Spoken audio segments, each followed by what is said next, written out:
Selamat pagi saudara-saudaraku yang dikasihi Tuhan. Puji Tuhan. Luar biasa teks kita di pagi hari ini.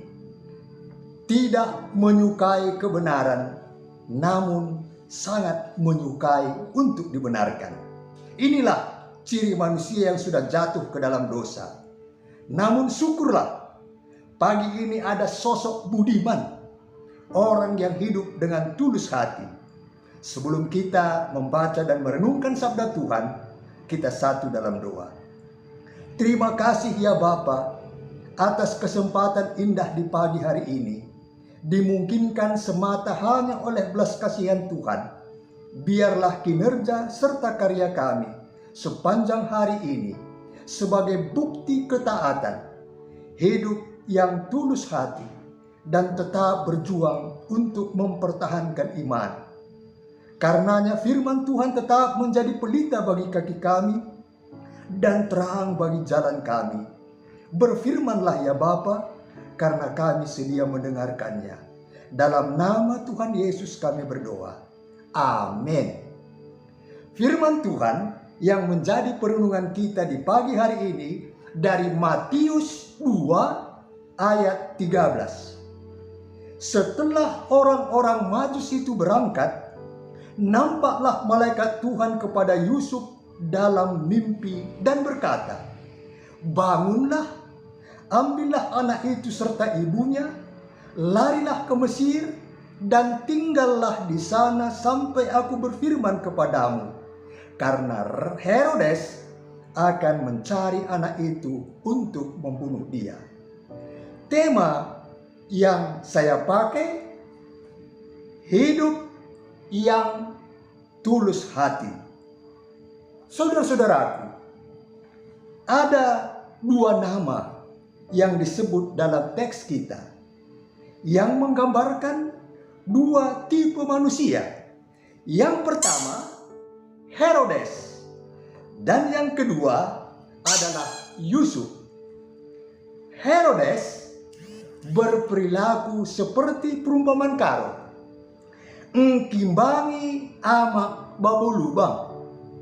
Ibarat orang yang sepintas dilihat dari perbuatannya, wah baik sekali hatinya, namun akhirnya membinasakan. Apa maksud saya mengangkat perumpamaan karo ini? Betapa sulit menilai ketulusan hati seseorang kalau kita dengar pesan Herodes kepada orang-orang Majus, "Pergi dan selidikilah dengan seksama hal-hal mengenai anak itu, dan segera sesudah kamu menemukan dia, kabarkanlah kepadaku supaya aku pun datang menyembah dia." Mungkin kita pun pernah tertipu oleh penampilan luar seseorang yang kelihatannya tulus, namun sesungguhnya ia melakukan yang jahat di belakang kita. Artinya saudara-saudaraku, ketulusan hati tidak bisa hanya sebatas kata-kata belaka, tetapi perlu bukti nyata seiring berjalannya waktu. Itulah yang menjadi latar belakang sapaan teduh pagi ini. Itulah Herodes, orang yang tidak suka kebenaran tetapi lebih suka untuk dibenarkan, merencanakan kejahatan untuk melawan kebenaran. Raja Herodes takut dengan kebenaran, takut dengan bayi yang bakal menjadi raja kebenaran kekal. Herodes dengan bulat hati ingin membunuh, bukan menyembah Yesus seperti yang diucapkannya. Herodes takut kehadiran bayi Yesus mengancam posisi menjadi raja. Tidak heran, segala usaha terencana untuk membunuh Yesus. Namun saudara-saudaraku, tipe yang kedua, Yusuf berperilaku hidup yang tulus. Untunglah ada campur tangan Allah, sehingga raja yang berkuasa tidak dapat membunuh bayi Yesus. Unik, cara Allah untuk melindungi sang bayi Yesus.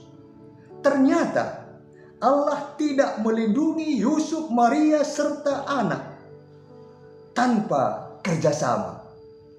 Perlindungan memerlukan ketaatan pada pimpinan Allah, yang dalam hal ini meninggalkan negeri untuk lari ke Mesir. Mimpi dalam konteks teks kita merupakan sarana untuk menerima pesan dari Allah. Melalui mimpi, Allah menyampaikan pesan kepada Yusuf untuk membawa Yesus supaya terhindar dari bencana pembunuhan Herodes. Tipe kedua ini hadir sebagai sosok orang yang tulus hati. Kalau kita lihat Matius 1 ayat 19, tetapi Yusuf suaminya seorang yang tulus hati, a righteous man, budiman, orang yang berbudi. Itu terjemahan New International Version. Dalam bahasa Yunani dikaios, artinya orang benar, orang yang mentaati hukum agama. Pesan larilah, artinya berangkatlah dengan segera. Bukti ketaatan Yusuf jelas ayat 14. Malam itu juga berangkat ke Mesir. Yusuf tidak menunda-nunda melakukan kehendak Allah. Ternyata orang benar dan taat selalu mengalami kebenaran, kemenangan. Yusuf, Maria harus pikul salib, menderita, malam hari harus berangkat ke Mesir. Mungkin saudara-saudaraku kalau ditanya, kita punya usul, lebih baik Allah menyingkirkan Herodes sehingga Yusuf sekeluarga tidak perlu repot-repot lari ke Mesir.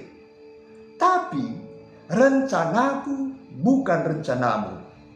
Allah mau melindungi Yusuf, Maria, serta anak mereka dengan kerjasama. Perlindungan memerlukan ketaatan pada pimpinan Allah. Justru disinilah indahnya. Ada tugas Yusuf yang mewakili manusia, larilah.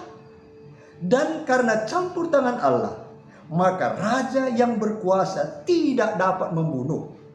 Allah senantiasa menjaga dan melindungi orang yang taat dan dikasihinya.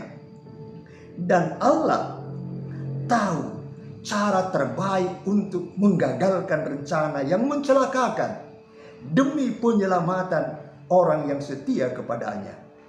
Mungkin saudara-saudaraku begitu banyak pengalaman kita di tahun 2021. Dan dalam menyambut tahun 2022, pasti masih ada kesulitan lain yang harus kita hadapi. Musuh tidak akan pernah berhenti menyerang kita. Namun yang pasti, orang benar dan taat selalu mengalami kemenangan. Karena itu saudara-saudaraku, jadilah Yusuf masa kini yang setia dan hidup dengan tulus hati. Ersadakal arikna runggun Bogor ras Bogor Barat. Lasitik pe ia mesikel petembil ras rubat. Labo bagi Herodes, lain ibas pusu, lain ka idarat. Tapi bagi Yusuf mengalami kemenangan sabab ia taat. Mari kita berdoa. Terima kasih atas firman-Mu yang mengingatkan kami bahwa Tuhan mampu mengendalikan kehidupan ini, baik komunitas yang setia seperti Yusuf maupun komunitas penguasa seperti Raja Herodes. Saat ini secara khusus kami mendoakan GBKP Runggun Palangkaraya, Perminggun P3S, Pundu, Paranggean, Palataran, baik juga keluarga pendeta Dasma Sejahtera Turnip, keluarga pertua diaken, pengurus kategorial, pengurus PJJ, emeritus, dan semua jemaat GBKP Palangkaraya, Perminggun P3S. Kami doakan jemaat GBKP dimanapun berada, bahkan setiap orang yang mengikuti sapaan teduh ini. kami syukuri perayaan Natal yang telah terlaksana. Dan dalam menyambut tahun baru 2022, kami semakin yakin Allah punya cara untuk memelihara kami. Seperti Allah memelihara bayi Yesus dari rencana jahat Herodes. Bapa, jikalau ada yang sakit, Tuhan sembuhkanlah. Biarlah Tuhan juga melindungi kami dari dampak pandemi COVID-19, terlebih dari varian Omikron. Kami tetap mendoakan pemerintah kami, dari pusat sampai ke daerah-daerah terluar, terpencil, dan tertinggal. Biarlah proses vaksinasi semakin lancar dan semakin semua lapisan masyarakat patuh pada protokol kesehatan. Di dalam nama Tuhan Yesus kami berdoa. Amin. Selamat menyambut tahun baru. Salam sehat dan damai di hati. Menjuah-juah kita kerina.